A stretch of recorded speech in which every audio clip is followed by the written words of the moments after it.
conviction that the vision and the development plan for this country, as have been presented by Dr. Mahmoud Bawumia and the New Patriotic Party, are in line with ours.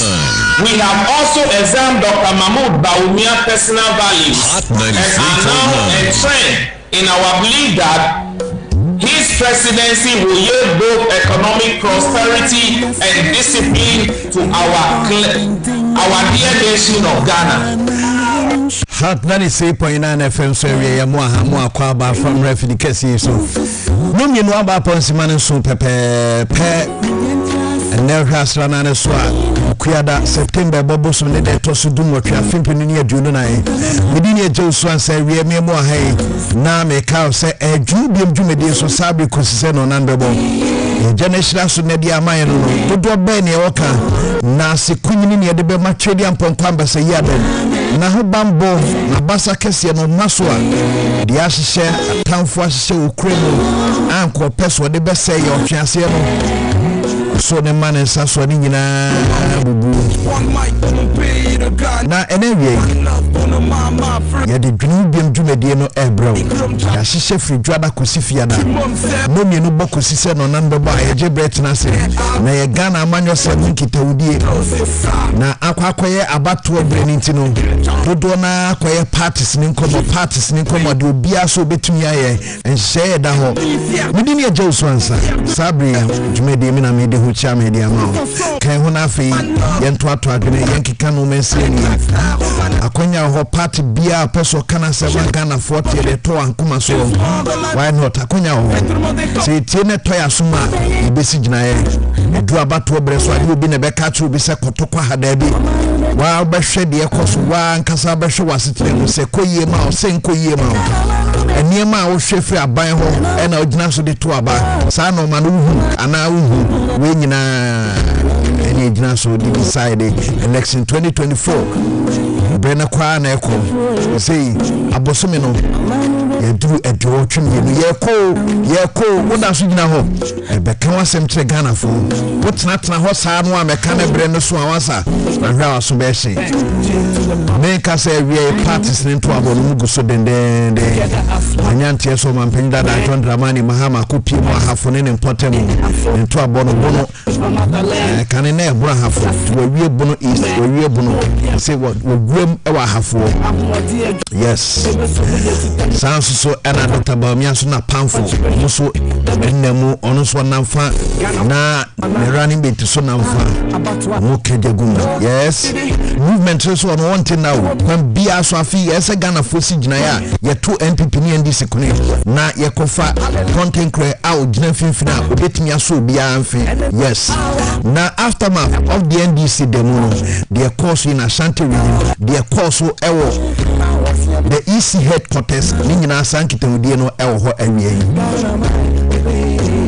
de ni nyina so ebema ewo fidikesi so he ya maintenance ya na me boni bi emate yes awie de ya tie ne se UFP o kai sama nyuko no nana jini mbuatin da animu no Jataba in Ashanti region sa popular is adi ni na anfie mrantie no oka ho bi ya te se wi my press conference bi a o my declaration e dey kwai me hwe video ni dey but still na mpese hu se ampa na na jini mbuatin video na me hwe any declaration na mbi kan hwe ni leadership of United Front Party has taken time to study the various manifestos policy statement, vision and development agenda for all the major political parties.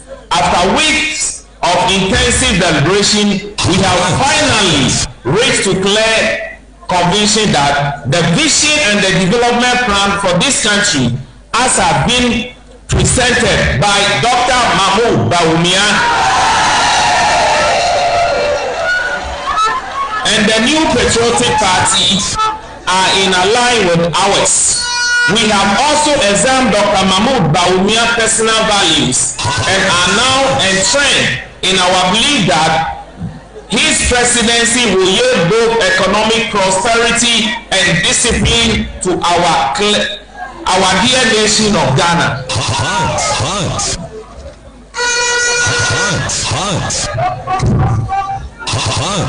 We have gone around the country and now witnessing to the massive development of infrastructure and positive impact on our life as a result of social intervention delivered during the past 8 years of Nana Addo Dankwa Akufo-Addo and Dr. Mahamudu Bawumia government. Okay, enti abusafo amiami boye awie na sa declaration ekoso na in Ashanti region ana omusi nkonwa eto nsa friends central for ene na se otie bi omuso o makọ the whole Ghana na omahu enuma pa ekoso ewo Nana Addo Dankwa Akufo-Addo ne Dr. Bawumia wa mabunim ntino omo trom support eno achi omuso mahwe parties no bia manifesto out diaba omo hwe parties ni na no mo se Dr. Bawumia ene MPP manifesto ni UFP dia no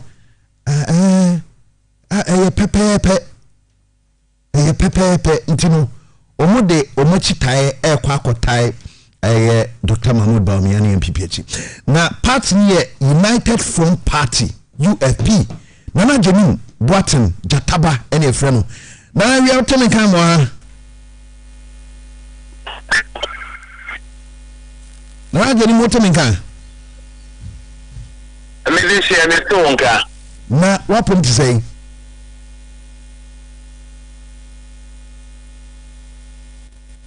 Nana mbisa so wapom to say okay Mure na munka homa ne to soma me why because eni na maboni nyina no me sheda enye clear ati say meche se onu anso wo ka sasem no if say be say na otwemi no suni eni na okay bo na otwemi no de NDC call lunch o manifesto na anu ye no yani ni bi nkomo ofia ama ne kire niama na wo mo ne the possibilities in the manifesto nti sense sanye bia ekira adwene kakra yes nti sanye bia yebebusa na yahwe why United Front Party any party ni Dr. Nana Addo Boatin Nana me mo habiem Edisi ane Josu eburu mwapum nyami tumi ni Nana no mada Roma edo ba de ase na awie nyesa menya o se ya mahwe video bia yese Nana edi na chitae ni UFP akota Dr. Bawumia ne NPP ati nokro medasi mame fa akwanya Wusu entia Wusu 93.9 na hotel me mamu ni nyuma pa mo ye de boa o my Ghana eye no kre afi ye agene senka ye betre na United Front Party ye call rounds all over the country. Now it will shock you. In Numapa, Nana Addo Dankwa Akufo-Addo, any Dr. Mahamudu Bawumia, everywhere, every district, we say either hospital, schools, road improvement. Mejidi say, I was saying to me, Abaineti. Na otimi efuaso na ne ofu juba enyapa no ena yipia no we hunti na ye ne ye neck take decision ena esi no Mahamudu Bawumia enyuma pa o ma ye no e wo so mo to aso and the United Front Party mina is ena ya take decision ena ya declare adiama Nana Addo Dankwa Akufo-Addo and Dr. Mahamudu Bawumia. Na nane se nanu ye NDC launch manifesto onya kwase kra ma chim busa ma ye di hu komo kakra ma che how powerful the manifesto was. Then asesa Wadaroma NDC manifesto omo be ankobio. Mensiase omo invite me. nti na me ni honom and I mean read your manifesto no who read the NDC manifesto now the two MPP there no one NDC there no more hakakra so they because MPP enema omo ye the amanyofam eto sema bebia nana do dampo ekwado only Dr. Mahmoud Bawumia and the omina pejina no I am not saying that BBI is smooth but the aye heady towards no nyamiya adom na yetoa so a omai no yebenya asomdie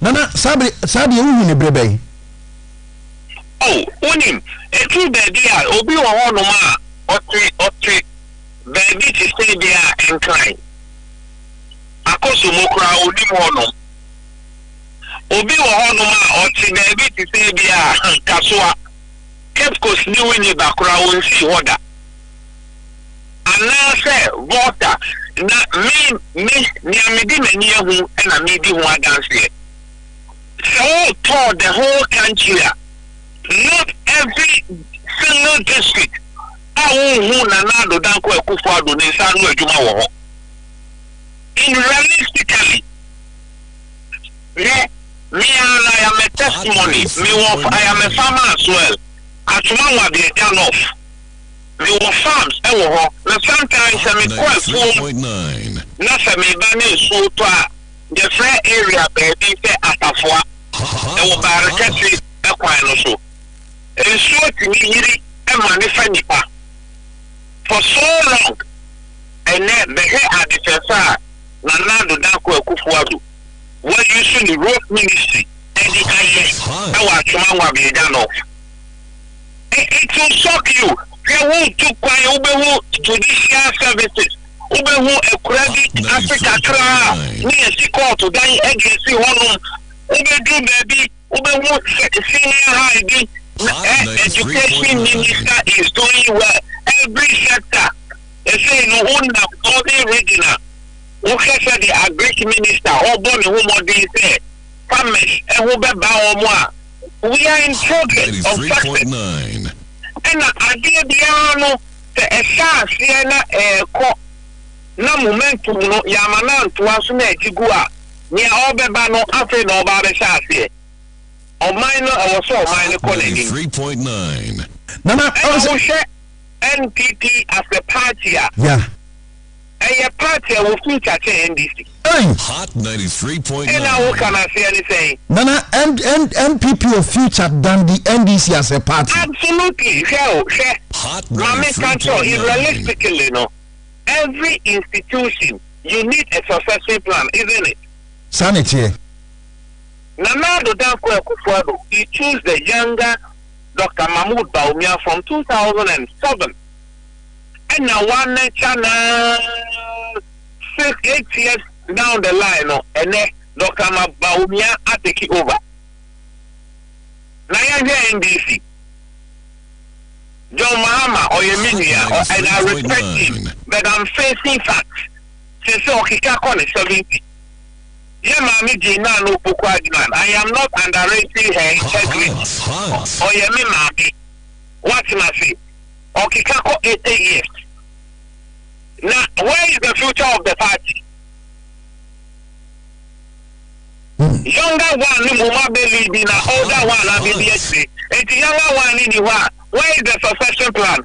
Nana, you have been a strong critics, and I said we will be criticizing the Ekufuado's administration. Yes, very hard.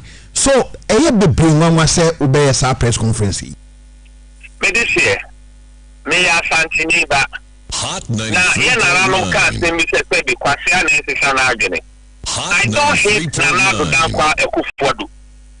What I say? Oye didi na enya meka oye papa nso a e wo sami bona baso usha o mampani Don Dramani Mahama na penso wo ye nyuma bebe wo sentiment me you will testify to it say me fa wo bona baso bebe ba ene me ne wo ka say no so mampani Mahama ya de ba ko Ekufuado wa ko ho presa 3.9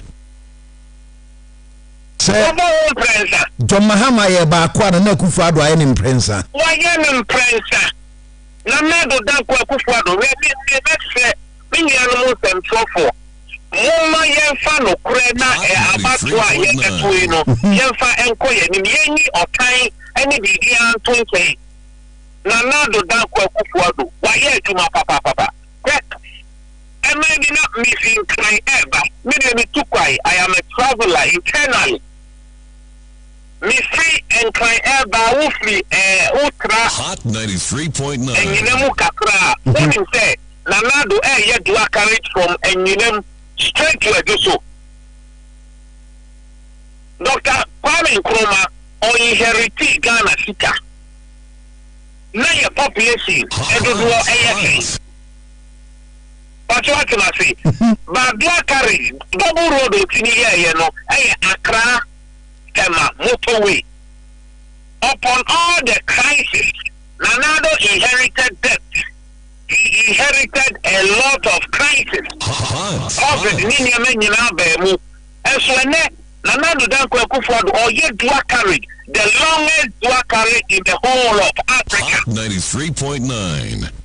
From Eastern region to Ashanti region. And we say nipa bebre nim na yara mi ka say me niam me di na near who ma pro ba me ko mu no NPP communicators no komo laki niam bebre e wo so obuti na say to abo na say pro ba ko de across the country no wo ko ba e no wagnes sai.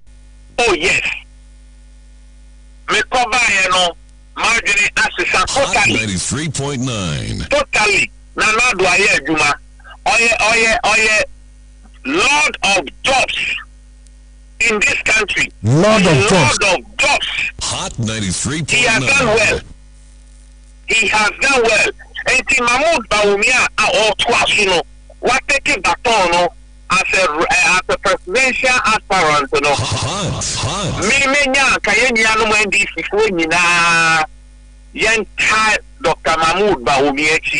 After all, only Emilia John Mahama, how many Nuna is them for? Nagonja near the dear, here Mamma Prusin, and so near, then I record, near your 2 ordinance 3.9. So many Ametreno. And now, one sinner, Miss Samiano Munka before they say, in the history of this country, the fourth republic, you know, Christians and a lady or minus. For the sake of our democracy, Nana Jeni Watson, I not been a hypocrite. And as I yin to say the former president carried 3 days ago, Sen Nana man Kabubetinia Kanokre, Bobby Mine ko enye, na Nipano Namo Bona Basuno Betinia, a Biana Samusumutana to you. Medicine, Otto the budget. Oh. Koto de ne buke nyanya trade de yanfa ba monitoring meboa ono de oba ne ebo na baso de a eye na Dr. Mahmoud Bawumia de oya de na ye ka bia ana na do Dankwa Akufo-Addo de oya de pa na ye ka eno de enye. We should stop the hypocrisy. We should stop say nana nom so se wota okwadu a no yinimrika. Talk I say, Ota Okwadu and way in America. Waiting at time and now Dankwa Akufo-Addo. But in you are power why you dear. Okasa China, not Sabi Sabi. Then dear, you see, Sabio, before Ban and any side. 93.9. Yes, I won't pay dear. Me, I am type of person, I'm not coward. I don't inherit hatred. Hot 93.9. Me no say oya papa meka in reverse no oya boniswa meka. And you know me semi my ma and pempenso aye dru no. Moma yen to abano ema Dr. Mahmoud Bawumia. Na yen timi entwa omo ni mapa omo ye no. Eso obetaya omo panyi kufu apenso no. MPP ye jumadia to the extent say omo timi ma $1. Any one city, you mistake ya by no, and yet you quite. I na yen should be one we should think about the national interest, not individual. Okay. And at the moment, Dr. Mahmoud Baumia is working as if say position our power. And this relaxes power na your best right. So 2024 but Nana now say Baumia nsem ode agu ne manifesto ni ade ne enemo de no emu de hin na bo abranti a edi emamu decide so okay ne ye ne Baumia nko emu de hin na me de se me da se enya baako enenye mienu enenye miensa me giri se no me gusu aye da ye nwia no mo free amai ahodo ba ye kwan me pemre no ma betra wo studio na yetini ebie ni amaso amamohu na manifesto omode two mu no for instance you will be shocked to know say your Ghana card no very soon one day they do American standard so American card unim sa America card menu anu bi wo ho naturalize or background he doesn't hold passport card in ko on the benancy. Recently, we got me up as you were Bamako, or your lecturer, or your French, or Gabon. It's me do baby or Mubisa, me say, and I'm so me a Ghana, I'm so Ghana cat, me almost no, not activity. When now the best right of Dr. Mahmoud Baumia, and she said, another Danko Kufuadu, one more pension, make say, almost Abasobody. Okay. Oh, it's me sending you no more this time the way a Kremuni now you NDC near. Oh, sorry, Martina come Allah Akbar. Oh, say Allah, my senior president. Allah Akbar. Oh, say Samira Fatabaumia. South Nasi. Said here, Asante Kante Fatia Fatan Krumano. Samira Fatabaumia. Muma yenye na yabako. Nana, but as I said, the we are for the movie, Quambia so, Muvia, ye beji Benia Trans 101, na manifesto no baby, Amuno Moya, yet to Tunis Rania, said as well. Pate, Yada Sepa. Nana Jim Watson and your friend Jataba. Na before, before they said, answer na Biom so, one NBC, and Kwa Grono. Na sisi omuso tena se o manifesto mu ni ade hwe ne yema mu no say bi amenka why a critic of this government.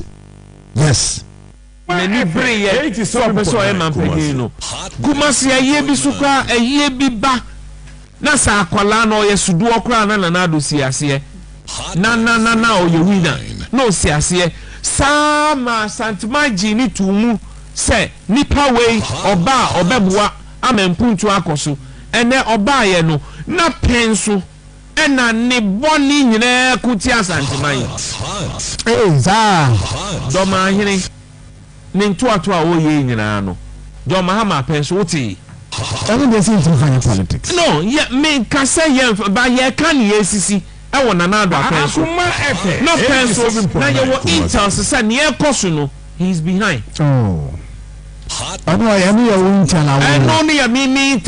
Said Domahini Dede or Yetia Santuma overcome Lebia or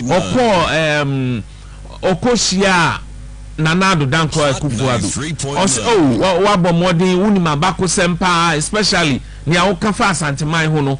How can a president say this? This is 7.9. Sense so needy and Tibiasia. On friend Anako Kudia. Oh, yo, Hinemofan is a me, Nanajanim Boati. Enabia me abana me can be you. Mon frère hini na no ti wo ye panyin no. Ena na nyo no kwa ne wo honom. Abrebia me kan say wo tan obi a enye possible say woni wabusu anyina betimi atan no. Okay, nti mensam ne de dosum pa babia we said that trouble MPP for pa why hard on them in terms of corruption ni ade galamsi asemba easy. But then also on the party money in our already parties in the manifesto so far the other MPP NDC. So we don't need to make a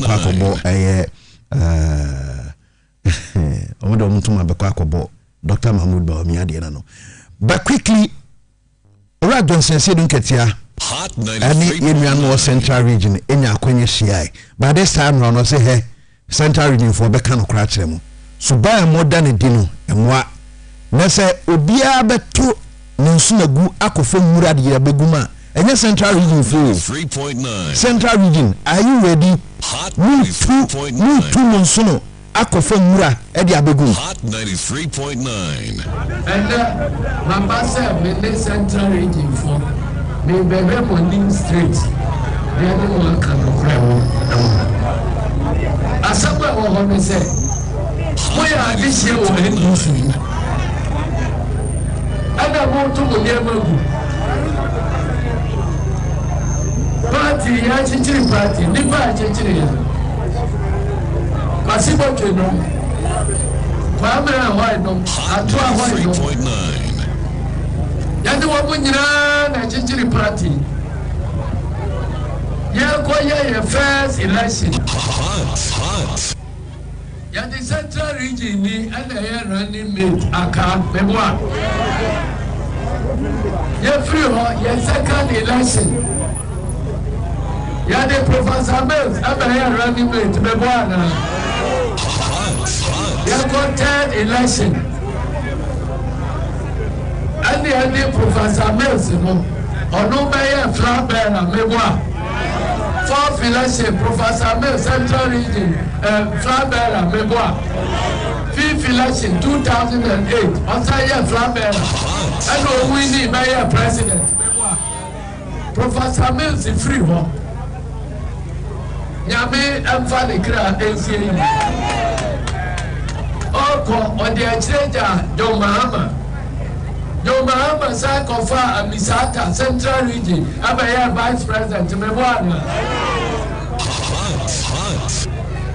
And now, John Mahama, and Misata.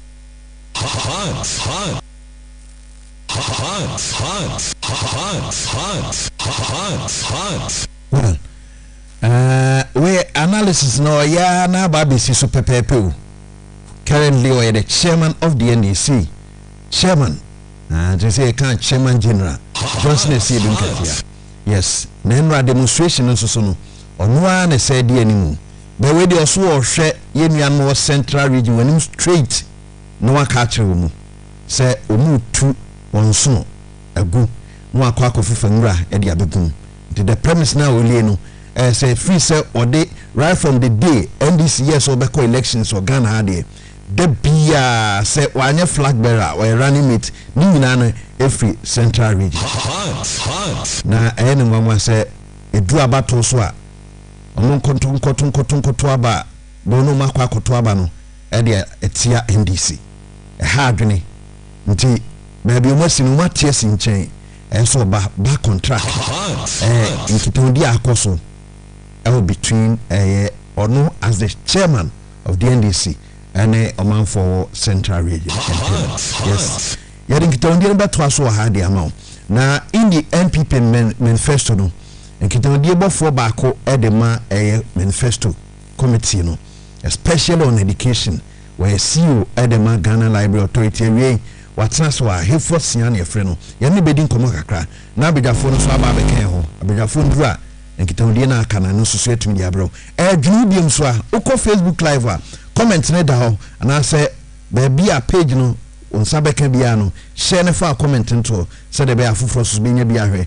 Na wetumi ne bia kenkan na awien kitawdie no especially on education ye fa point no from tertiary and secondary to tertiary policy ni nhye ne se di sitie yenya a committee member no na afei ye ne na to aso ho he force yan ye frɛ no panyina kwaba edase apom say nyame adom na nso e do ba de ase na no menam tentan no so na me say Ghana crowd ba library ankrofo timi kan nwoma ewo tentan so library as a Ghana e ba beto so mienu okuma onya medase na mefa akonye so achia watiefu nyina na nchia kese nso koma His Excellency the Vice President and the incoming President from January 2025 Dr. Mahamadou Bawumia or ne running mate Dr. Matthew Opoku-Prempeh ya nyankopon boa January 2025 ono so everybody be vice president amai unya the all can ampa on say we hear his excellency Nana Addo Akufo-Addo 2017 Ghana for edi oman share nsa baby a edana kuma so pa adesuasem enti ohwe se or introduce the biggest government policy since independence, which is the free senior high school education program. No, ohwa eno no dwumadi bia ema access. They can say access actually say nipa bebre akonya amam so enya additional akonya. Na oma access no one of the other areas are usually was our share and so quality of the access you are giving to your citizens. His Excellency enja quality nechi who say was say yetimi resource na yetimi expand access to libraries said there be ya enhuma say teacher need the gina when you know chirade wi a ubinya na nso wa self learning no and also ebekonanim enuntina or they support kase ma the Ghana Library Authority said the be ya ebitimi nso edi ni dwuma said ye ese na efata na library de obi anim say ye started libraries wo Ghana has since 1950 no nka library de nkomu sidan no the books agum na nka nipa akokenkan but on say your president so your digital intina Omar Dr. Muhammadu Biom so akonya mo lead the digitalization within the government sector no inti library so yanka chire yanso ye de dwumadie to ho na me no ka say utimi ko abefun tenten so na wakwa download Ghana Library app ya sa Ghana Library app no so no utimi enya books ho na utimi kenkan ana sa platform yin so kura no uni data kura wo phone so utimi ko ho no ayen wakwa kenkan homa na ye de agu ndu ya wo na se wutie mi a na se bia ye library dan ni bi menwa wo phone so no wakọ download Ghana Library free baby a wo download Facebook, TikTok ni Instagram no TikTok na manfo sresre wo honom na ha be sai ho na Ghana Library app ni bio nti se dia kora no ja onko fa phone no nko hwehwehwe ni ensem fata wo phone so no na wa bie Ghana Library app na ma no nti akwenya kese a ye de ato eno na 2021 United Nations recognizes Ghana Library as one of the most innovative public institutions in the world. And London International Book Fair and so Excellence Award also award for using technology for inclusive tech education in the world. Sa kwenya no ana any investment His Excellency the President aye our libraries mu na masa na ma yedru sa baby yedru enti okan ya nokre Ghana de ba education mu yekoye nimpa na menim se nkomo no ko nanim no be able to review some of the things ye kase ebe kakra Ghana ha would bia ubehu monument ubehu normal ye be ye dia share President Akufo-Addo nyam say dia watesu nti yehu na after some years because danado and you na ibehu ya na ubehu nianko kofo be ye enkofo be ye normal e dia share nanado kofo na Akufo-Addo nyam yate ye fani he for sia where Ghana Library Authority CEO the MPP Manifesto Committee no one kasa on education no waka ho bi ono na yene need nkomo yi na and ye befa the secondary na ye dey tertiary now in the manifesto secondary no say free senior high by but there were challenges so and manifesto ni address the current challenges in the senior high schools me da si bebre so education me cultural education a key component of education say we betimi ama wo man akoso and say we be create access nyankopon da roma His Excellency we demonstrated the commitment to be able to promote access to secondary education and a challenge ne bia a big challenge within educating your citizens because before and sana because the entire person the former president ejina platform so aka say oba na say Ghana for to aba mani Biom kwan nkoda na efa so video mu no wo ko school ahun say akoda ne kama obeba na nanim fia we say nua na omudi ni ye sika no ba bi e kono enko ba for Biom yes so you perceive who say me person me kire say edi kan no asem na waka no me person me kire say obi obegina baabi na waka say ana enkoda no ono ba obi feed omo better than how I the headmasters in skako mo betimia onua ye nyina ye te Ghana hanom Ghana since I independent Kwame Nkrumah time and you created Northern Scholarship Program scholarship programmer obi oko school Northern Ghana biya no na unpie school fees ye nyina ye te kurom ha yetimi close go and check the news item August to October 2016 schools ever Northern Ghana were closed down because omuntimi enya aduane enfeeding kwadano. This was at that time His Excellency John Dramani Mahama was the president of Ghana. That time no na Northern Ghana nkwana ye was a scholarship program na akodebi oko school not obiano na untie school fees. And so na NDC aban entimi mfa sika kura enkoma headmasters na afeedie ya extending as they say no over 1.7 million enkoda ewo school mu na at any point at any moment in time no aban e show mu afeedie wo se yemfa sa enkoda na na be feedie mu ye de omo ma 2015 2016 2014 when timi enfeedie even Northern Ghana afre na abeka kire ye say yemfa Ghana school nyina hye wonsa na abetime feeding koda we school unya politics is a very serious business o see politics ya ye unya enu na etimi ma ye hu say ye kurem konesen until it must be always I was saying you're very consistent I was saying you're very truthful to the citizens of Ghana and over the last 7 years His Excellency Nana Akufo-Addo and Dr. Mahamudu Bawumia has proven to the Ghanaian people say they are very truthful and they are very honest with them. You can see the free SHS baba. Nyanko Panda Roma. The free SHS na den aba. Obienwa there is no perfect system in the world. There is no perfect. It me imagine ha anka nchiro say project or policy bi ya implement bi no there hasn't been issues. But the good narrative they say sir free near the abano what were the expected outcomes 1 near person could go school and your person could quality education 2016 2015 and koda na akura ku school no mu tue school fees impono abana ntimi enya hu nimdia at that time and here ma quality of education na anye dey anko na nimiti nkoda no pass rate impo na nam the whole Ghana nkoda no mutimi enya between A1 to C6 no na they were even less than 40%.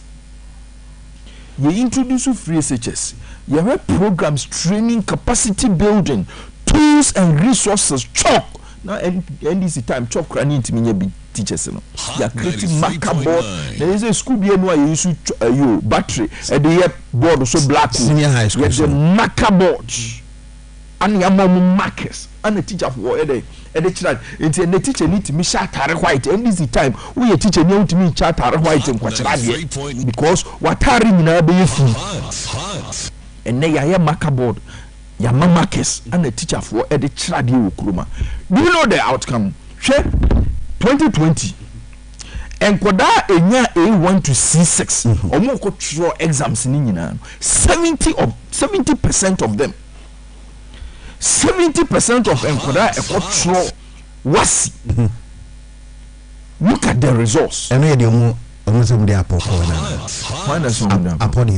you see when you say that you are insulting the teachers of Ghana yes and so be all the almost 400,000 teachers in Ghana are listening to us. Say teacher ni ayire no wachire akoda de akorana ama akorana the resources have been provided ama akorana kusua de na politics nti wakugina baby say teacher for ama akoda apo And the teacher you can only trust Dr. Muhammadu Bawumia to give you the needed recognition and respect. And I plead with the teachers of Ghana. Say, so enam so a broker see Dr. Muhammadu Bawumia at the moment. And the recognition at the moment into to Obama Dr. Muhammadu Bawumia. Now punishing people that make reckless statement against them. Because doing the teacher me why you and watch the whole West Africa and wasi. Can you believe say Ghana nkwano and could have 411 and could have 411 out of 465 candidates across West Africa. Ghana nkoda and it me score A1 straight across all subjects, and could have 465 for Omunya A1 straight. Wasi A1 straight. A move 411 Ghana for. And I think, say, you see, this is a narrative for the Ghanaian teacher. I was say a boy and some Ghana teacher for. Say a teacher for what Ghana. Why what because much the whole of West Africa, Gambia, Liberia, Sierra Leone, Nigeria. Ghanaian students 465 na West Africa A1 straight. Hot 93.9. Ghana A1 straight near 411. All because do you know the psychological trauma on the students? The trauma on the student. So what the classroom now when him say head deputy assistant head master academics. Yeah. Abeb checking school fees. Do you know the stress? Do you know the embarrassment? Do you know the number of people that have to leave classrooms to go and work and get school fees? Yeah. Sir, 93.9. Everywhere. To na classrooms here. It's akurana tina classroom. It's mean concentration is siadie. Okay. That is why over 70% of enkura ekotina sise yentro exams no. Yeah. Omutiminya between A1 to C6 in the whole of Ghana. So it's not about see that because in 2016, 2015 they were pass. Yeah. They were less than 40%. So even though there were traffic lights, whether blue or green, whatever, still no passing. Yeah. And yet the traffic, what you suppose, I mean, they would describe. Yeah. It is not a determinant. It is not one of the variables that can determine the outcome of a student. Okay. You see, in every educational environment, the number of contact hours, nature say, yet a mere teacher ni student ni the dieno, and a bet teacher ni nim dia obetimi yade and impact akoda no te classroom. Okay. Enti say ye kase bia enkoda kranko school 24 hours. Now at the end of the day, the teacher no is spending more hours with enkoda na. The assumption or what research has proven is that the more hours a teacher spend with students, the more they are able to impact the knowledge. Other you go school those days. Everyone said teacher for to me. Give me textbook curriculum. On me because on the contact hours extra. But what the double track, the innovative double track came to address under the leadership of Dr. Matthew Puku Prempeh when he was education minister. What that double track came to address was that yenye nipa bebre yes so omu hia secondary school mu kwan but yenye adan e betimi age omu nyina enti unia obi nkobi no obi enso so den emre fie no obi nso ye den enkobi. That was the decision. Other than Ghana, Avedia NDC for person yenye ye hu abrosa. Okay, so in the manifesto, such challenges are no woman. How is the manifesto and I said the next NPP government going to address it? Junior, the year case and said, yeah, Judge Free Senior High School.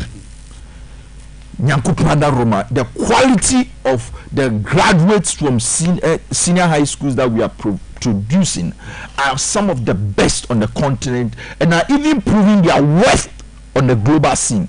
Akoda ya no adeso. Ya onya A1 street. Ya president a director say ya man scholarship bi. Say akora na university ewo UK. Ya ono na ya the best economic student. Yes, say Oxford University. I'm on a scholarship. So I'm going a master's program. 93.9. That is the product or the impact of free SHS program. Free SHS there, when it comes to access and quality, I think His Excellency the President has done justice to those narratives. Okay. But we also know, as a Ghana there, the whole of Africa, Ghana there, you said the penny for there. Enti abrini no yenso Ghana ye say we will be the best in the world because Dr. Bawumia dwen delitiri mu no it is a reason nyina say omo nyina be sua free ho hwe say enra there was a news item say UK for afi no omo dwen ho so omo the drone e be deliver blood UK. Kamala Harris, US Vice President, onozo akasa America kura be adopted the drone. Do you know, say Ghana card ya Dr. Muhammad Bawumia improve say Ghana card ultimate full plane. You know, say now EU crama the countries ni omo national identification. They say by 2030 every EU country should be able to have identification for their citizens, mirroring what is happening in Ghana, same as the United Kingdom. It's Dr. Muhammad Bawumia dream kuta no Ghana for yes say this is a one in a lifetime opportunity for us to get such a brilliant brain. Edi senyakupo bua na sa adwen kese yi ehye no ma bi ato in our education sector. Megidi se wo se nyina yesom na yetime bua na on the 7th of December yekoto aba edema Dr. Muhammad Bawumia. But in moving forward no dey na yepese ye. Yes. Or say free senior high school policy. Ono or the cabinet and yaye prisoner into ono na what ruling there ono na implement into ono na yen san function in san monto asomai obia obeba ba yen hu photocopy say ono ana ye de man obetimi aye hu adwuma no yantunu pa hu oba osi obetwam omaka osi ye mani 2 billion Ghana cedis a ono de onfa mawo kwaku manu onfa mawo Mr. Tete onfa mawo efo onfa mawo na onfa mawo ofa onfa mawo sefa kotua oba school fees. This is the NDC for you.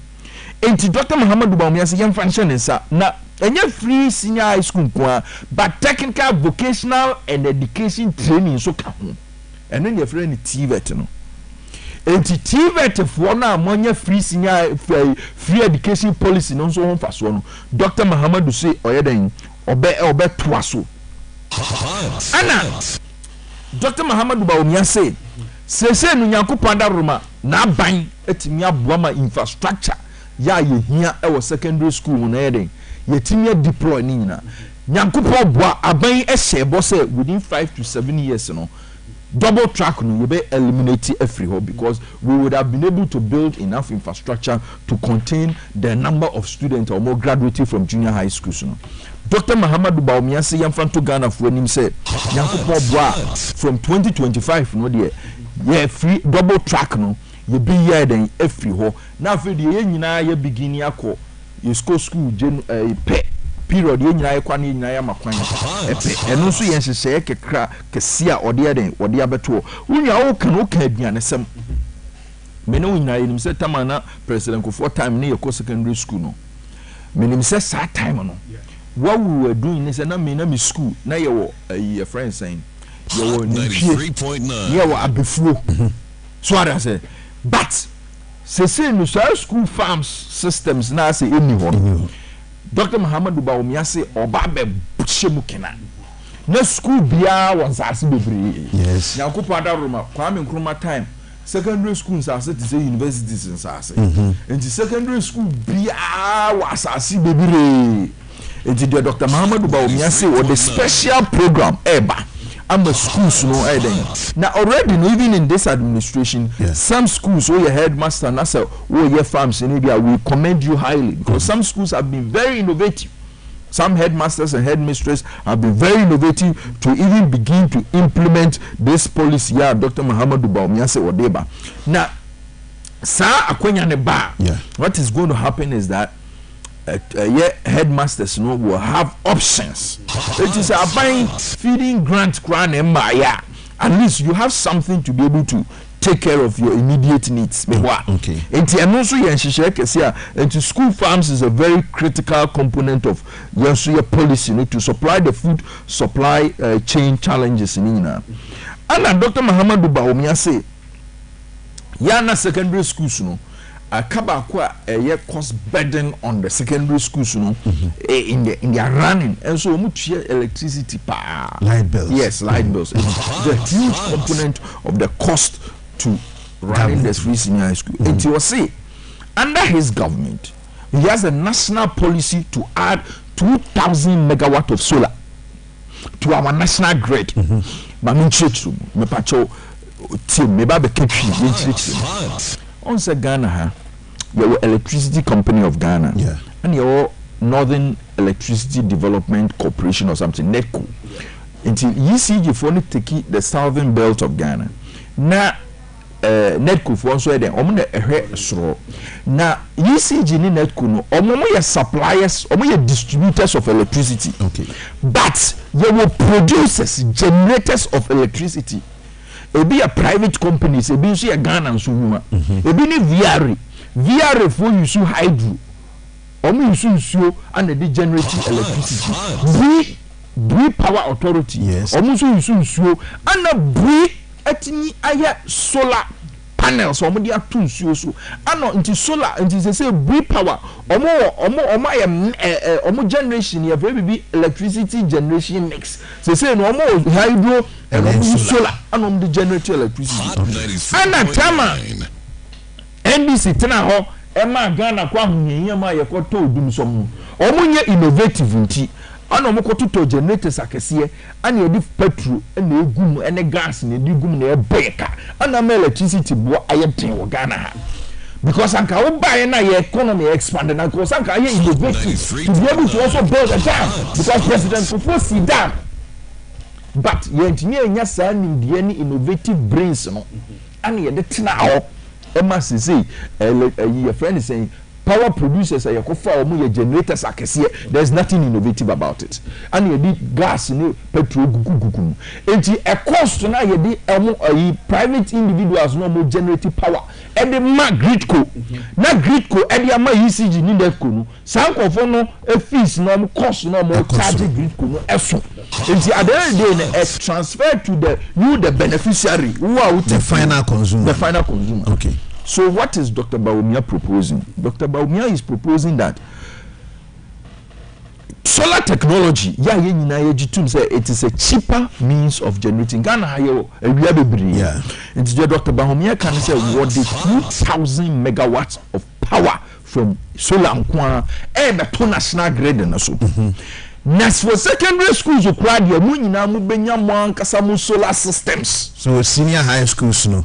Said ye umwan kasebi akwa on school bus and now like umbenya wa panel yes solar panel no the senior high school exactly because you see the good thing is that you see Dr. Maumi there's a genetic light no school because we say school no nankasa no your physics ya chire wo enti enkoda ne kura be say nya practical experience solar ne ho enti kura ne kura no brains kura be tinya maintain your solar systems schools ni mo Dr. Bawumia de unia woni na tenasia bonkomo na wehu adwenkese da ne tiwa opese wo de transfer mo Ghana unia ka mo jin se nka obi be gya wanim se to abama na nka abehwe nenim let's say in this case here but yes ECG for akutwa school light me okay because the schools capacity have been built in such a way say omankasa wo solar system producing and supplying electricity to the schools okay and you know the good thing. You see, Dr. Baumia is doing all of this because they are also linked to a broader vision. the broader vision is say enkoda wo secondary schools mu no who nim say secondary school ya started chiche tablet mom okay who nim say teachers are Ghana ya started mom laptops. Now what is going to happen is that you are putting all of these gadgets in school. They are going to be charging them. They are going to also attract electricity. Yeah. And so if you are able to resource schools, no more independent power systems. Yeah. I could there be a light off in one work I said and you doing say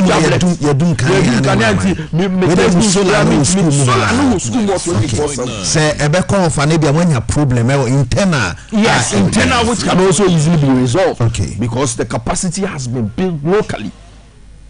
And see what we are doing, Ghana, Mesramo, radio de minim say kwachiri. What we are doing is a money and a year chichiri. Okay. And yes, obi be very, very nice political promises. Okay. So from senior high school now and senior high school now, apart from this solar issue, no day Biom na show. Anna, adie bremi a wo honum. Yeah, until say mama you honum mama work utilities say you better electricity cost for senior high schools. But me say explain it say Ghana for nyina your manifesto no so say Dr. Muhammad Biom is going to make sure say 2000 megawatts na ye dey be kan your power distribution no no. E betimi am my electricity bill so akonform by 50%. Okay. It say bia electricity 300 Ghana cedis. Dr. Muhammad Biom say because of say from next year over introduce a mix within the power supply system which is solar and intino. E betimi aboa ama will cost electricity bill now will reduce by 50%. And this is just by the way I'm talking about secondary school, but I was saying become one because it's a broader national policy around it to be implemented by Dr. Biom. Now the other thing is that we will implement a new national placement assessment system to transition learners from junior high school and senior high school. And we are saying say no yana ye tro wasi and I say ye tro BC we are. Yes. You see the new system selection of schools. Yeah, the new system yeah, Emma parents because already we are going to be able to already it's been done. We have been able to resource and improve a lot of our senior high schools will be what I said the first and cry be on campus or do babeko. But they say we share infrastructure. Any teachers are kukuda. Any more performance at WASI. Any at WASI level now. You have no option than say the band to or naturally anyhow. Okay. And that universal equity within quality education, but some placement system I'll be any placement na parents be brainy at the other no more could line. Now police be criteria be and so we are going to put a stop to that. And the system is going to come on stream that will allow Akudebia to get to select their school. No, he said me cultural wasino. This was my score. Yeah. It is our school already. Course we na made it. Into school we na how do you go and select a school? Or cultural exams how perform? No, why selection? Because but exams remember maybe exactly. Okay. And you may no parents and because onim so me baby or ya de bia me one me metima man akwa akra girl it wa man akwa select akra so call ye results buy you or the akra girls or the akra girls enye because there is so much competition because you see a school bi anko akra bi apply anko person fa no but the challenge is that school is so infrastructure limits. Meanwhile there are other schools which have got spaces. It is a resource neighbor. That's all that's a hand out the corners of which may be competition now. Then you go there, you don't go and apply for a school before and sign a resource number. But currently that is the situation. That has been the situation. Okay. Dr. Biom is going to change that. Said the university, university, I'll train my resource back. Apply university I'll pay. Now even universities, you know, what Dr. Biom is going to implement very soon, they say once I say now what's the results about? Yeah. So when you're sure which of the universities will pick you, it will be quite to use top forms now cross board. Yeah. Dr. Bawumia is going to change that. He's going to use digital platform to change that. No, in this case, person call UDS. I saw to UDS form. No, person call UCC. I to UCC forms. All of them are government institutions, so we should be able to have a centralized application system. Form back cover. Yes, just go and buy a voucher. Come on the platform and just fill your details and select the schools that you want. And then the school themselves, you one pick one application. Schools 5 now apply the 1,000 Ghana form 200. No, it's going to cut. So this time around 200 cities. 200 cities for 100 schools. Now, university 100 now platform. This one. Yes. That particular fee you've paid will service that. We university any application fee now the baby Nkolajiska. Dr. Bawumia is going to stop that. He's not going to tolerate that. Yes, that has been the system since ages. That has been the system since ages. What Dr. Bawumia is going to do, they say, application systems to senior high schools, to universities, he is going to change it. Once and for all.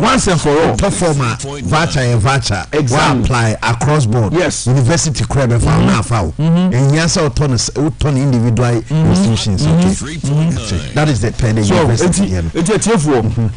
it's innovative programming policy.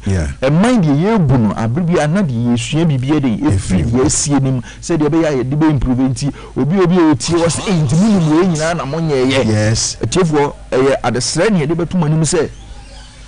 Gan or mine ye that's right. I bring a year boo money in ano, nay in the from, nay your shortfalls, near how you bet me improve your systems, said the baby bit me serve the Ghanaian people better. Okay. That is why Samri na kwenya ba yewo obia wonim die wo obia sobe why vice president for 8 years ono kwa speared over 33 policies the competitor I vice president dance wonim policy ba kokra na or spearhead as a vice president. Dr. Mohammed Bawumia has demonstrated say the Ghana sending sa obetimi e the Ghana konani ba kwa me de beka ho continuously support the teacher to equip learners with knowledge, skills and values and to prepare them for career choices and further education.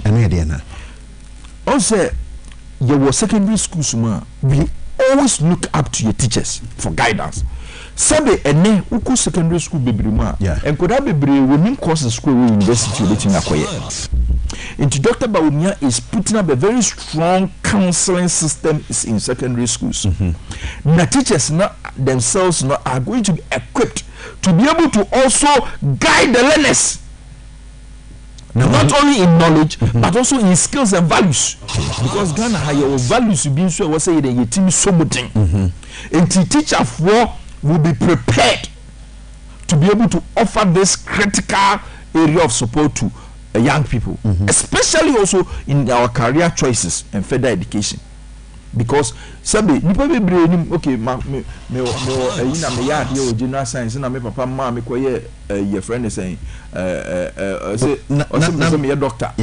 Meanwhile tama ye ko school sabi ni enim software development kra ni enim ohwe say sabi nim bie bi ba say AI any machine learning who knew say na bibi sa an area new discipline bi e den ebeba. I was saying ma teacher for more secondary schools no omunya akwanya no mutimi update omu through their professional learning communities no ye beko so update omu with the knowledge and the information ombetimi use schools no e they are prepared kwala no so that akure bia secondary schools or ye generals or ye business or ye science or ye agric do ye bia no bia nim say aha na Nyankopon boame a metimi ko university university courses we no moye na me courses we betimi aboame a den ama matimi akodi sa adwuma we ana no ma bia ye bia seb ko da bi su tiri say wo de okoye visual arts a utimi nye engineer wo de okoye agric abekwa koye fu mo adwuma sa no ma na ye de sese nkora ne bia ni etirimu a enu secondary school bitimi nya course bi o school papa bi mo so se me enkoye because your man home economics and your man visual arts. But you see, young counseling and Quran, say secondary school education, Go and pursue whatever you can. Just make sure that you excel in that area. There are even medicine, and there are pre-med you can go and do.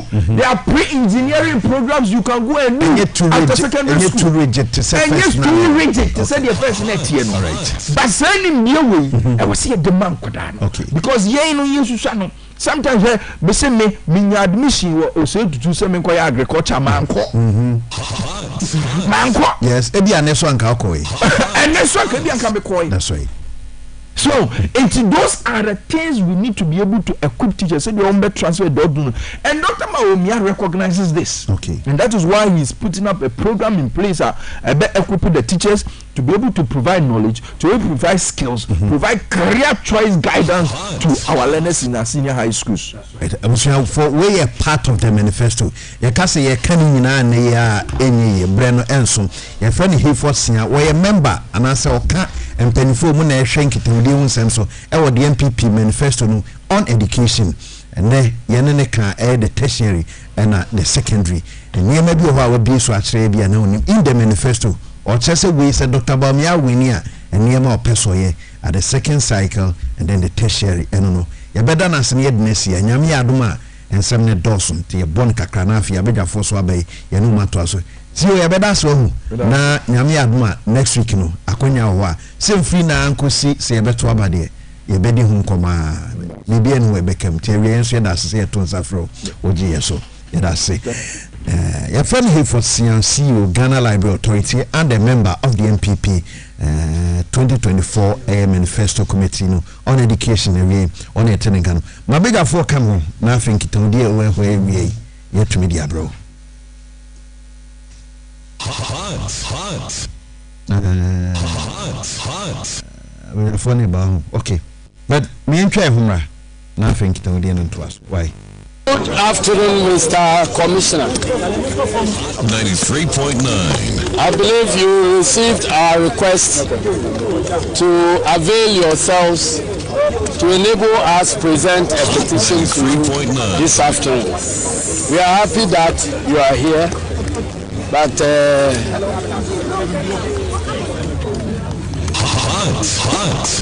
we would have preferred to have at least the 3 senior members of the commission so that they can all hear us properly.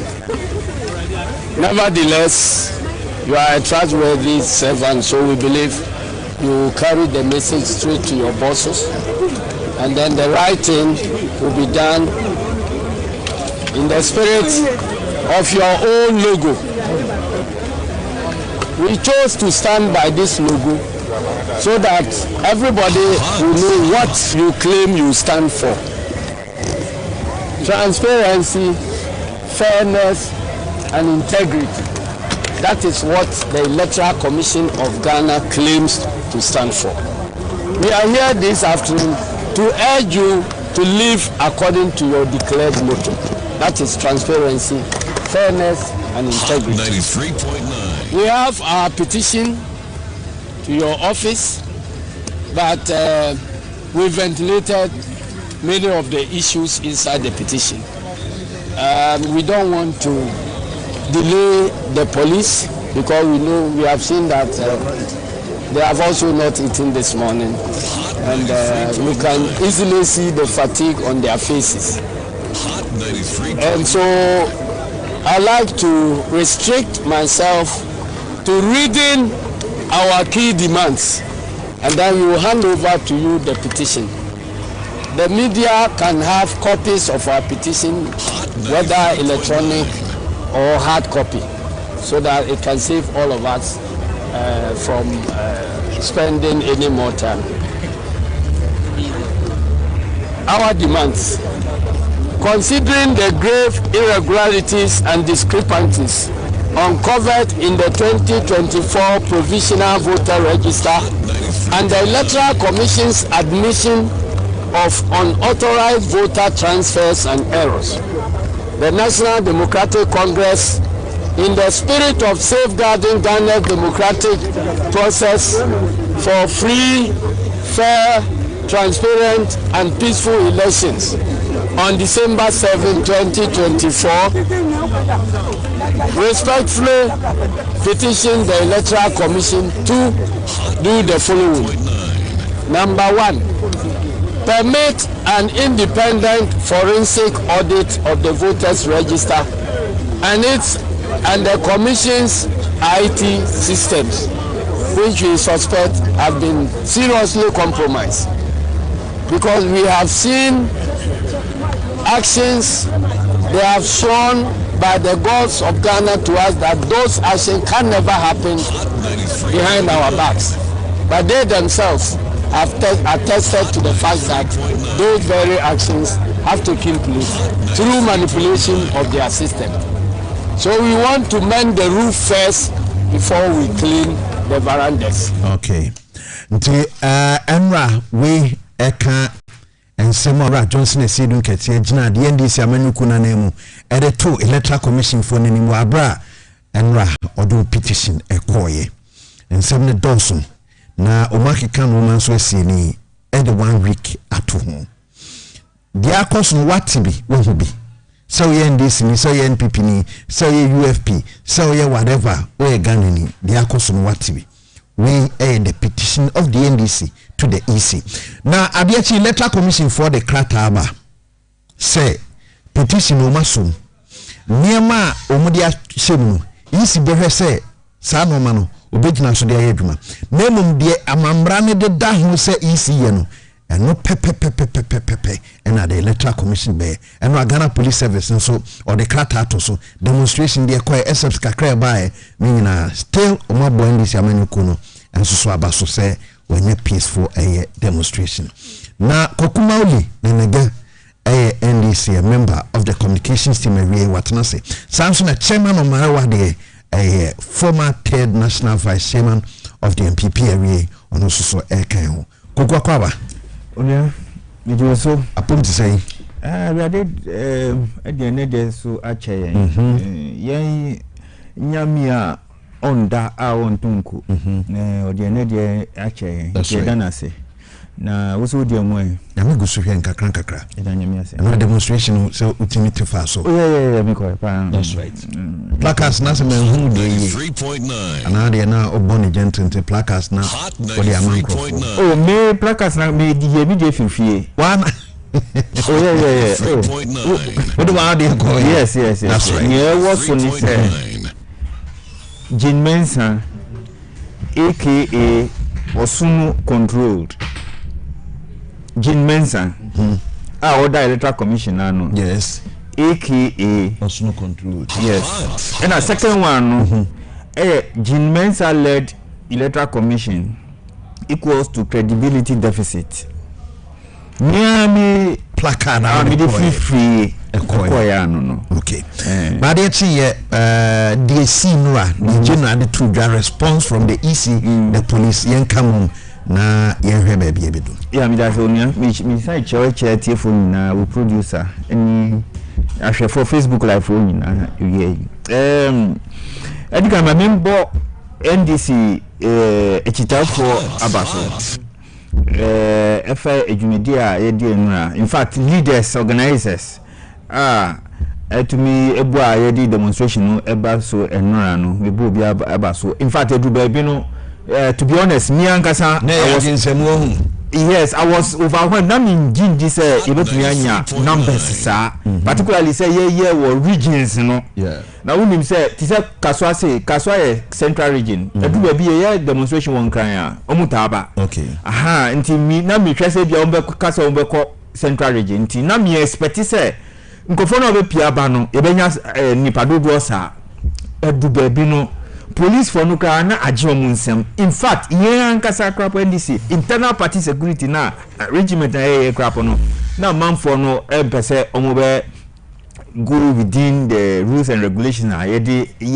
ade no na yedi mpa but esa ne say yenso ya wi ata so say ade no ye pese enko yie ye pese basabasa yo bi enti no ye se ye behwe amana akoso na yetumi ye ema no eba so sa police for so the abaso body aba Electoral Commission di anu yi aba ngwangwa yedi petition na ma omo a omo kasa birebe no omo antumi amfa ntu adwa ehonuma 1 am 1 year mansana electoral commission yedi sa press release ni beto abontin ni nyina no omu kan say okay omu be hwe say ye request na ana demands na yedi beto omu enim no omu be hwe say omu di be ye adwuma na yasem no if I have your permission mesan sisu biem yentia that demonstration na ekwan no demands are moving from the electoral commission. Yes, because mi national chairman akasa a presentation wa kasembi electoral commissioner yehwe na omoda hono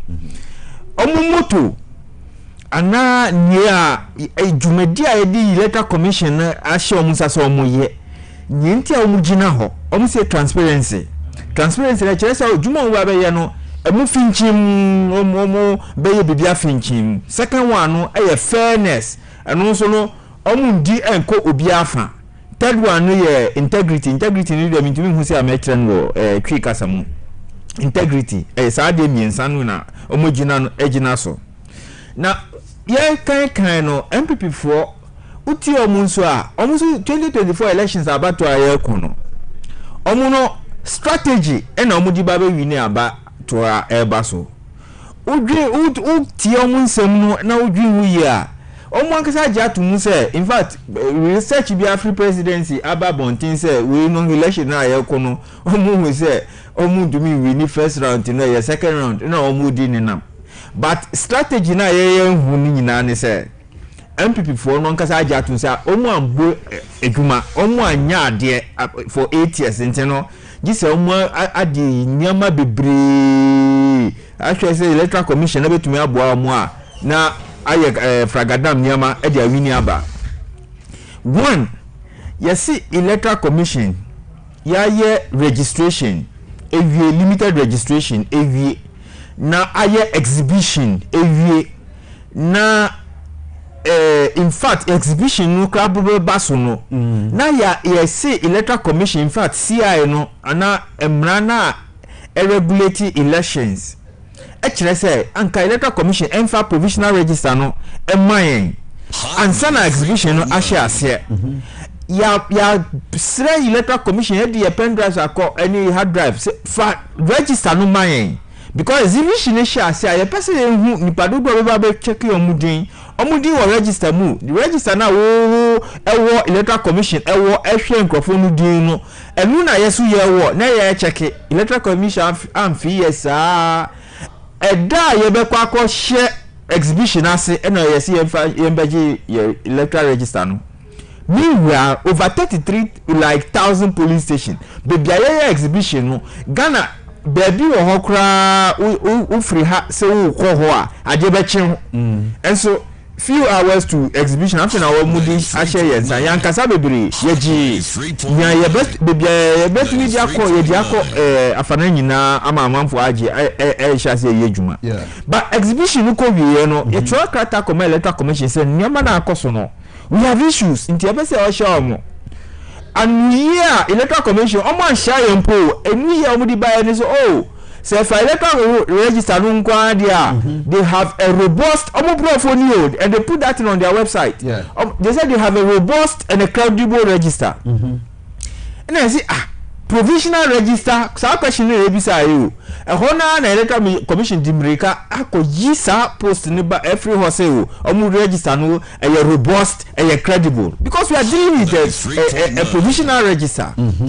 Na nsembe na yeka yes ya nkasa provisional register na electoral commission say ye robust no e credible no e na ye pese ye hia omo e kire omo ade a omo se omo de omo ye credible register no one ya hu se omo obi e what tamale in fact about 38 voters eko ye verification omo se omo din no omo atu e de akọ pusiga in the upper east region nkofo we omo so omo anko pusiga da omo ni dwuma bia ye o pusiga omo anko electoral commission akache se obi an transfer omo din 38 of them ye di akọ pusiga fanutu nchen esunafo south ya hu se nipa 32 ya transfer omo din efe esunafo south e de aba nso atre e osunyane nkofo we omo anko electoral commission ho se transfer ye din every esunafo south ena ya hu nyama we e ka kire electoral commission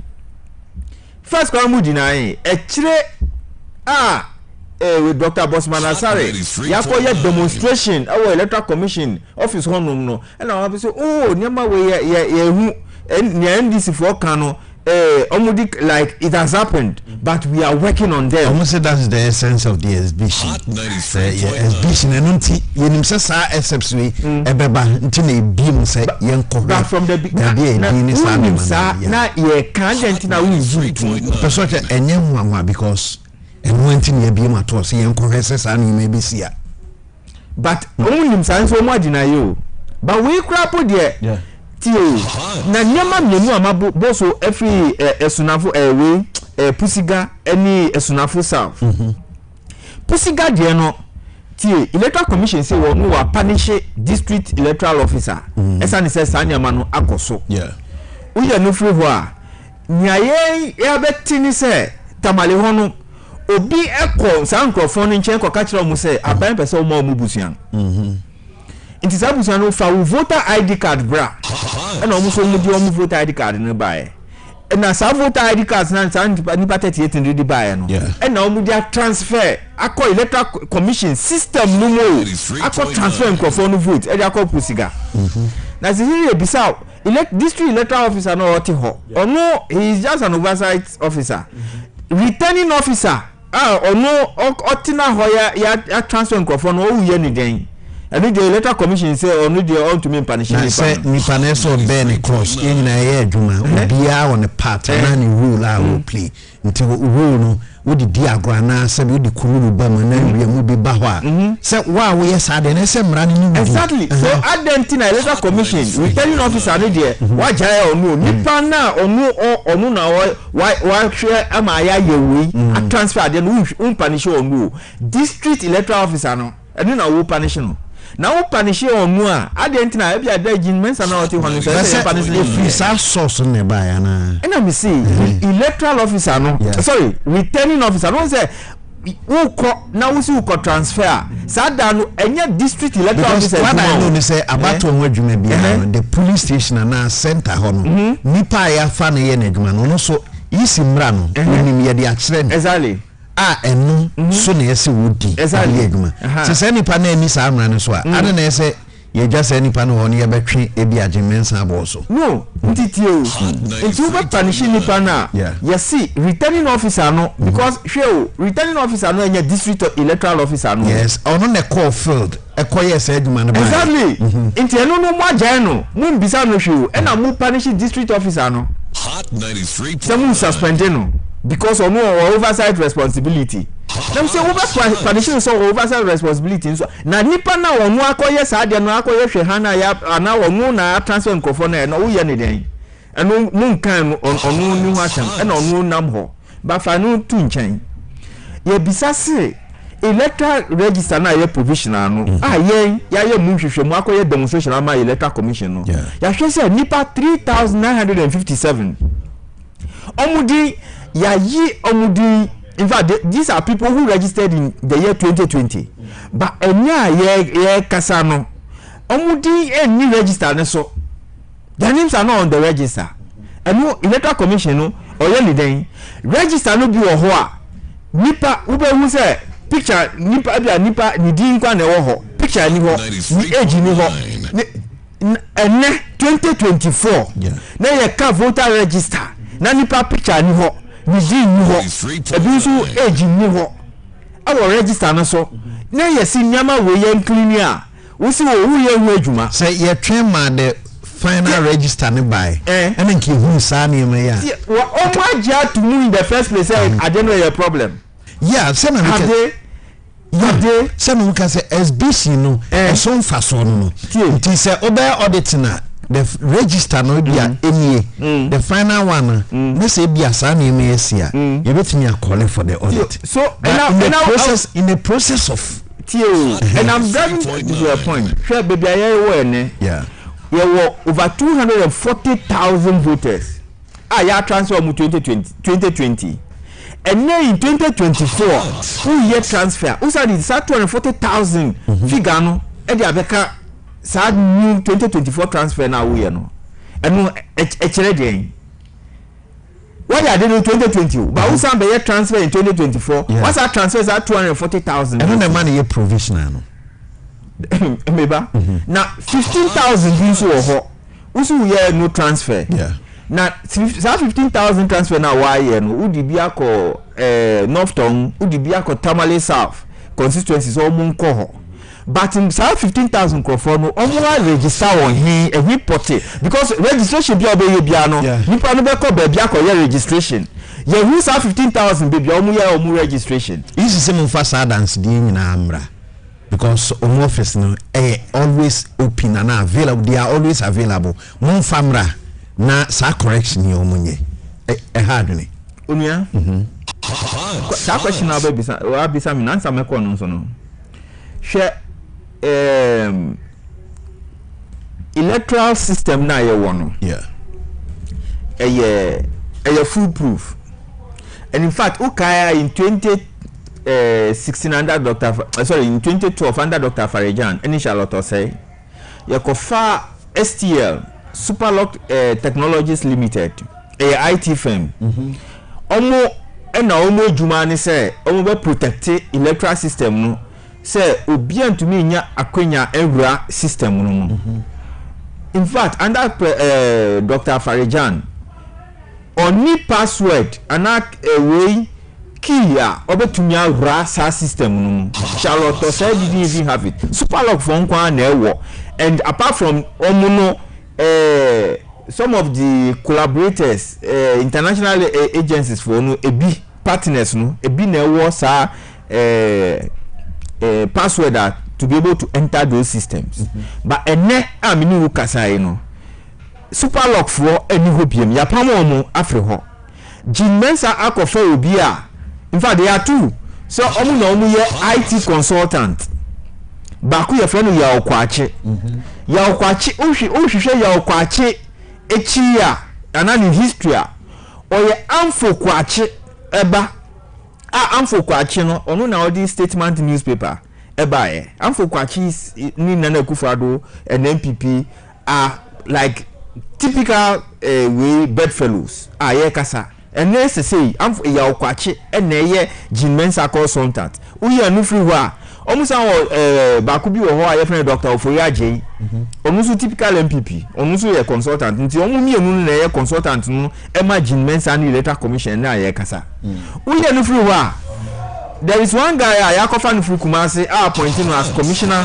ewo electoral commission ho no aye friend Peter Pia hini onu na asem kra ya appointing crap no yaka se nipa no o MPP communicator isunyane ya ye nim no e den na wakofa MPP communicator abeye no EC commissioner enti yan yi no free ho electoral commissioner amfie in fact kodio ya press conference e ka se sa nipa na ya appointing ni de enye proper because you are undermining way credibility among for our commission no ya kwa se dey register me sa for involvement in this so nipa na wakofa no so onu ya consultant of the electoral commission na yanso ya da sorry and you know about this issue say you can say BVGs ayira nyama electoral commission dey registration na dey verification e bia yira ye hwehwe mo twa kwankra ehu na say yakochi obi nsawam so okurebi sese ya yehu say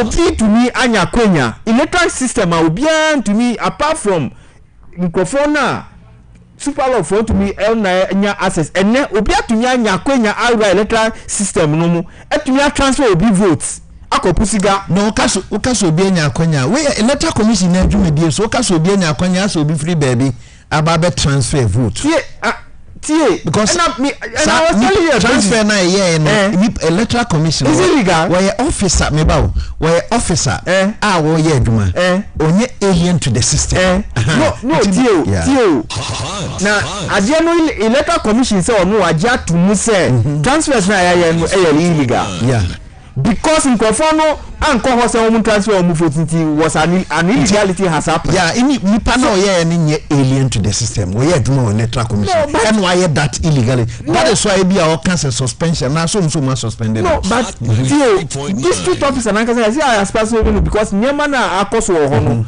Nanka any question about and I suspend. And I'm telling you that even the returning officer, he is working free. Nipa na onu presided over this no. Onu dey ajanu.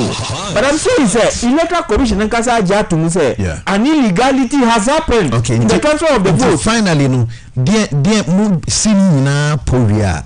Audit na ho asem na meka na. Yes, audit ne dey ni abekire ni say nkrofo na omatumi anya kwan those illegal characters omutumi anya kwan agwa electoral system no a transfer amount for votes no ebekire da omo ayes ade no tam na omo ade yes ade no eni nyema bebre a nkrofo na ni kwan say omutumi electoral system no atumi agwa en mabubo akire nkrofo omo electoral commission akofa omo so omo ye consultant. Typical MPP figures omuye consultant margin mensa nti ye person ye so an audit will reveal nyama bebre to say audit one me sir tio electoral commission ankasa wo ho yes UNDP is prepared to help us in that regard nti enu de enye din enu ani say bepe we experts ebe free UNDP for ho and you can UNDP isi na won independent ya mra asade atai isi na chi a 2020 2012 2016 isi nya independent no emo independent who is Dr. Baumia enam say o illegal names we to police for register no so nti ye mu hwehwemu Charlotte say okay say sadia ye free VCRC crap retired Supreme Court judge on forming committee na ye nkomu say ye say Juma at that time Charlotte say the independence of the electoral commission say Juma na omo ye enye say ye nkofa register na mrade Dr. Baumia kano me bawo but me can 50,000 one sa o see to police for register na and no so mrande to ho sa electoral commission powers are o e di ye adwuma internally yes obi free baby be o the electoral this is crap or electoral commission be enu ye committee a o mutena say nu na ye kan san hwehwem na ankoye say ye nkokan register ni pa wo mu ni pa akohyemu no tio ni where ye bisa no register no ho anya de fufuro bi o same register na ho asem na ye kan no ya transfer nti audit na ye kan na ni say ebia we are IT related ntina ebia wo kan sa ni nyina fa ho yes UNDP a ono so ebeboa 2016 the same UNDP ni NDC afa omu ni MPP afa omu ye ready and say ye fra omu a omu beba nti they will come along. That time what was the position of the NDC time and no work out say your position is that there were no Togolese on the register and there's no need for that air call na MPP for yes see Togolese for a new register no so and for that matter there's no need but the Togolese for new so almost so what has changed yes so in the interest of democracy the electoral commission allowed that it should go on. That is the most important thing. It doesn't matter in your political party be eka. The interest of Ghanaians is what matters. And mikra de wo say minu kasa Church of Pentecost for omuche Apostle Nyamiche Archbishop Duncan Williams any asofo for kuku dam bebre abeka say nyama na ekoso no electoral commission ma ho kwan na nia ye beye ama na boa electoral rule no ana register no ama ya to aba no 2024 na assembly eba no o ma ho kwan ema na ema no embassy so I am so much happy say call no is coming because it's in the public interest now here and this for you say political party for no more na file si omo contest 2024 ni nyina no obia on fa ni IT rep and now rep bia opebia no ombra table no ho na ye asin komo aye di no na ye nyina ye ndi bom enko ye say ye ni ye ndi si for ni electoral commission for kwa na edin san komo no because electoral commission no akoye say ye ni omo de nkita ho a akoye say we no nkofo no meeting ha ti say amache oni e wo me placard so I don't trust Jimensa led the electoral commission because uka credibility I don't believe that Jimensa has any credibility in the first place to be chair of the electoral commission. Me personally, Nema America. Uko kan Professor Babu Ajimandria book. Onu ankasa wa chro Professor Babu Ajimandria wa ejuma wa ayi pen. O si Jimensa kwa wodi na afa so de bia onko to bribe de bia kululu or aje adwuma no and we are regretting he has written that in his book. Yes, so with me Jimesa doesn't have the credibility to be the chair of the Electoral Commission. Only Akufo-Addo will appoint him. And to the extent say they are appointing no Kronu Nyama say so we saw some of them in the 2020 election. And MPP for catch say election and Umbabe winning is by strategy. Appointee MPP for to the Electoral Commission. Yahoo consultants and for Kwachiba our consultant. Uforia J consultant. We are not sure say you decide Jumanuma Electoral Commission come to me here. So that is why you are calling for that audit. Audit now. Kwaku Mauli Nenegbe NDC Communications team member. Yes, almost the entire will call for audit no. And I will tell you kano. Chairman Mariwa the atnas. Nebu ya tese nana go so my hin so the nanwa tumbi. Say audit bi o honest e be yen say baby abe diam obi atin ho ase. Why not SS audit ne koso? Ade akoso no ye kan so se onte 93.9 amuna ye ba tro di mi kan se maame nyemfa din to no nkonkurase nyemfa nkọ district no nyema nya tiantia mra ya de hye no ye ka se nso mo nyina mfiri nkurase no se benfo mo mra original capital no emmoa kasika eyesa na nipa no obi owo sika no ono na ebinuma ya nko so ono han card o magumu nti o so okotoma no mra wo mpe no ikan ena hwede e da ho na no pa me ba me hwa yi press yi a e friend say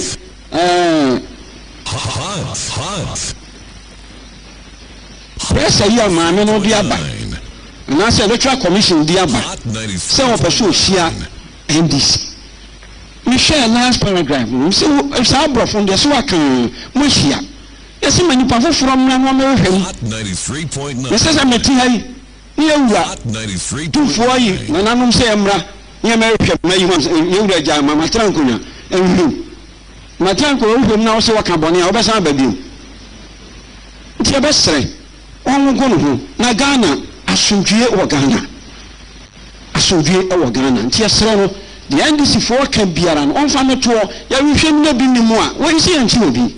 Who cry about Basso? 93.9. Maybe the minister soon won't ya. Call baby a soon you don't drink a same for Canyan Combra. Is soon ho, then I became for Canyan Co. Okay, we bra man penyida da John Dramani Mahama. Na pro board ya shisha so ko PMO go so my hene nana kwesibu sumpra ya. Ena odesase mwetu dwa se ogidi se sumbi ho esumbi ani hode ayisi register na se audit adintina usuru well chanwan wade akwaba apun to say adom e do ba de ase yesum sane ai ukoso yo journalism this ai wa fidi achitra say ya na shobo udeno kredie pere ya and this year bisa questions, probing questions. Nipa to me answer. Nipa because I was listening. Maybe na traffic may be a few. It started free. A friend saying, "Baby, listening on a center." Oh, Electoral Commission. A center. You maybe is a concert national theater afra kaketu e bi na me park fa moto is na me over parking way me we cram park yeah but cause you answer yes we be say questions be and the car ya went to me and sir I say almost say encrophobia a transfer from Tamale to Pussy Girls here. Now the DEC officer there has been transferred or sacked. Now I am not where Mrs. Sena said ni pano yes adieno. And the wokan boss my sorry. The wokan a friend Omatis Rohano. Did they have any hand in all the list? The names they are saying has been tempered with the Everson nipper. Did it has they traced any to EC officers in Accra. Any systems and structures within the local bank. Yeah. What's the UEFA? Oh, Menkazu Yomumu. NIB or Stanbic or Fidelity. Sorry, Sammy Boba. Me commercial banker. Met me in Skaka 2 headquarters. Yes. Me got Tamale, met me a bank or commercial bank. Uncle Yi. Wow, dear. Me kwa commercial managing director or Accra. Only you marry. David. Is the person there who will authorize? He also has access to certain. Yes. And on the computers, and you have your code, you have your access, and there are things that you can do. That is why when they were doing the voter transfer, there's a call. There's an officer. Or the wet me aye. There's a call. Officer he doesn't bring it to Boss Masari or Bobo Dimbi. Was it Ayiba? Was it Kwatiba? What the black Kwatiba and they computer him? Oh, yeah, no, why? Do it there. And before you can do that, you must be granted access. And it is the district officers who can do. The final authority, because they are EC officers responsible.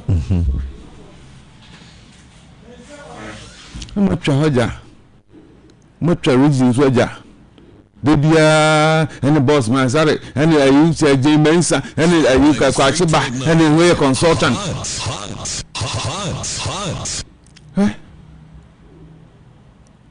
On my way. Me say elections no ekono on my way. Yentumi you. No cause dem no say dey. Am campaign no. They be yayin, you campaign no. No person yayin. MPP for let James and Cabo maybe they have not been able to suggest one trace or track. Say yearly James and Nancy. Now yearly James and they manipulate the system. What can what's the officers down there? And yeah. And I'll see you be the Jabba Quat now. The one who the box starts with no, Anna, I say, well, what you man, one more be 1 hour years, then you gave the authorization. Transgeniation, I said that be. Now, James and not test Rohano. District officer, my authorization. Return officer, and I your thing cry, Hano. Yeah. Anna, your dear knee, the essence. What I be saying this, your mama and can't pay message a day. Oh, maybe being in our own TV. 24 hours. Yeah. They can't pay me. Hello, dear Tem. And Bamia can send me. Yeah, boy, no so. As this word doing son, we answer son. I would do ideas, would need a year, not one and Quasiaca attend the day. Someone I agree, Papa would rumor. You don't insult. And when you know you are winning, you don't call for a coup. And it will be called for coup. When's your mama? So when pass we near, what can say coup? I call by president 2 months time. No, so on castle be an equal. Or send a time near me, CC, I think. What did you say that to you? What did you tell him? Also, just see Biom. So that for more Munyakuna, there's no way your mama, and you be near 3 months I'll be president. Now, this is for me. He knows he's losing. They know it. They've done their own research. And for one taken. What kind of mechanic? Info analytics. First, I was your mama will do it 57-58%. Yeah. And I'm going to say about 52. This is the water about 51. You see, a bit dry. Info, you hear more. Info, the Dankwa, another friends, a large Dankwa. Yeah, Musa Dankwa. Yes. Yeah, here, if we 58, about 51 point something. That's 2 months ago. You say I got 2 months to elections. I do I. Tia ethical. the campaign message, you know, and Kokobunkatin, 24-hour economy disco, 24-hour Yakrantia tongue, 24-hour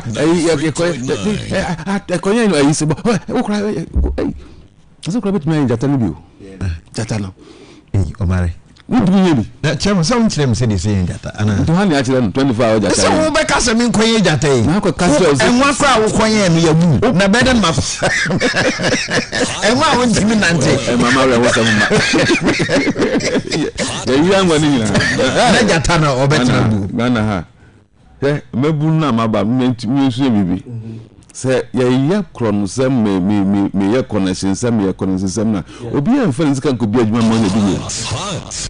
You see, Anchrophonians come like $1. I can share pass. Yeah, because okoye could be companies see they're gonna form a boom qualify for my year company. No, it's a problem, but that is for another day. Yeah, and then maybe only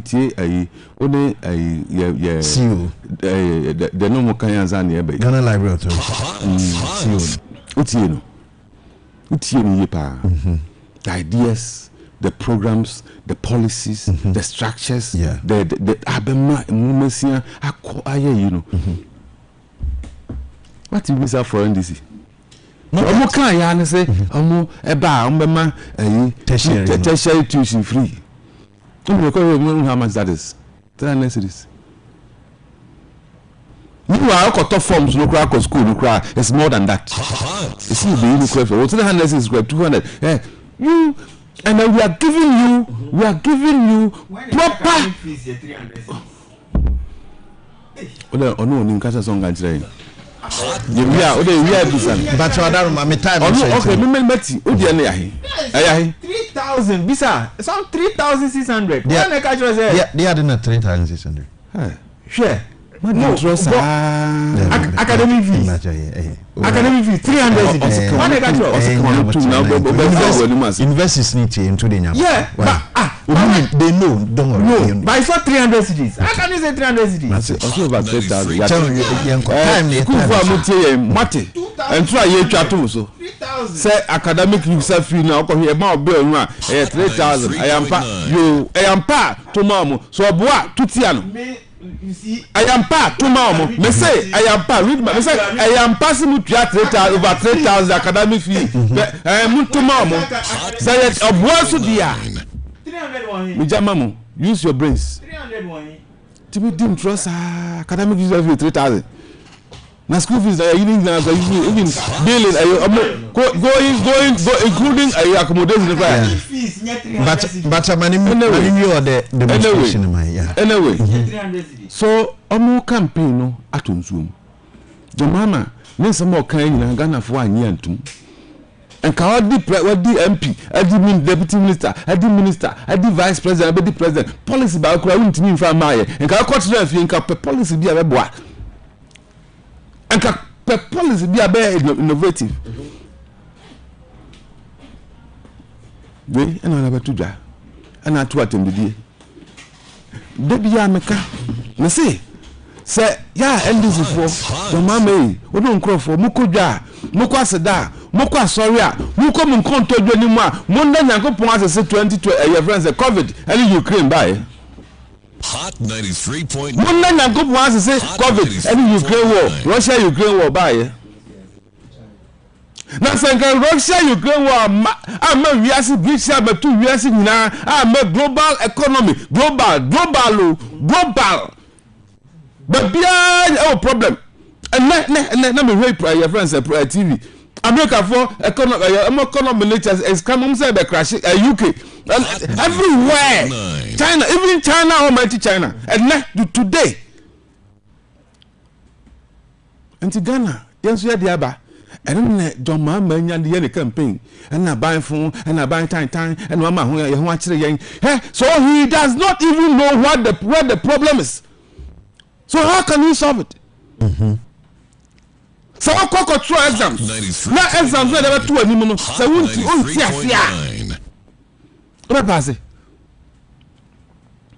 how can you prefer solution? Where there is solution? Solve equation y x look how can you solve it? Nimaka. na ya wadun wetrim me ka say ya me ko fitam me TV say ya me ko electronics electronics say economy say ya yen fan koma history teacher say economy was problem and history teacher solve it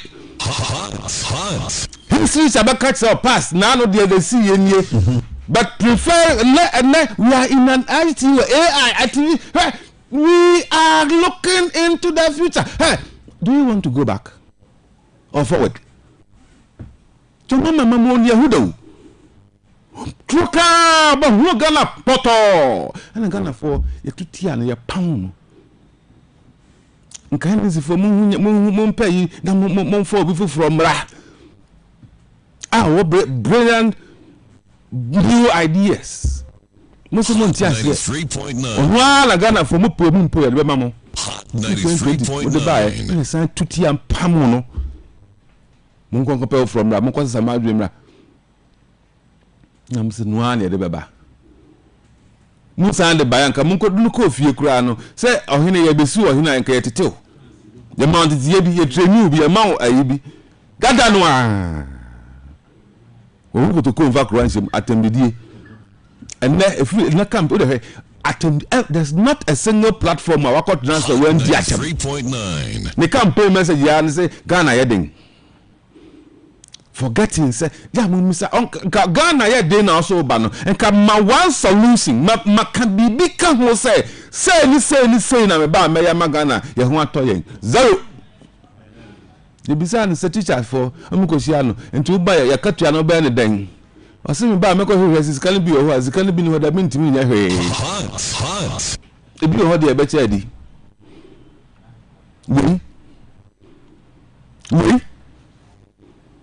kan se mi nkwa me na me de free SHS ba ye na me ba me ni ye na me re free so aka kire Ghana force so kura 2 billion na one fine ko hwe ehia for ma e ma hia for to me eska adefo okura 2 billion on fine free education we no on do about review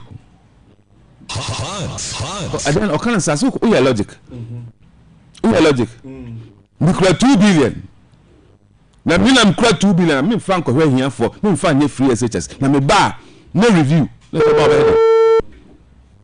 review as assessing or is coming back home hey so what do you know there also a problem oh you know logic no the magistrate san ko sian foforo say me kura 2 billion me ba me fa yes adwuma no na me ba me review na assessing Biom Biom eso ne we eba Dr. Baumia what the name start see no and then you see how exciting you get you fa bu phone to abaye de adwen ni nyansa you fa a friend say na no ka demonstration ko mi hu ko bi o bisa no ye ko wi ye de o say me de what is that video no e mu de na se videos ne do so emu yenti emu ana ko de money videos no na chiri me ba bejo ya o bought tape na said o bought my heavy ya bob that could bomb me speech ne o de e ma bobia baby o ka say former president ne bu ofu ni we ni na ya bo ni na bi wa say me kan ya ta bo na manfu so president o be president o di atua ahemfo o di atua sofo o di atua from rembe wa opanu di ni baby afrefre no more ni o ka se fundamental your actually expose you to the air bonus money it indicate kila ho fe Agya Wusu ya wo itimi di yo mi mo se ni panda timi and so start sorry the jira so discredit ba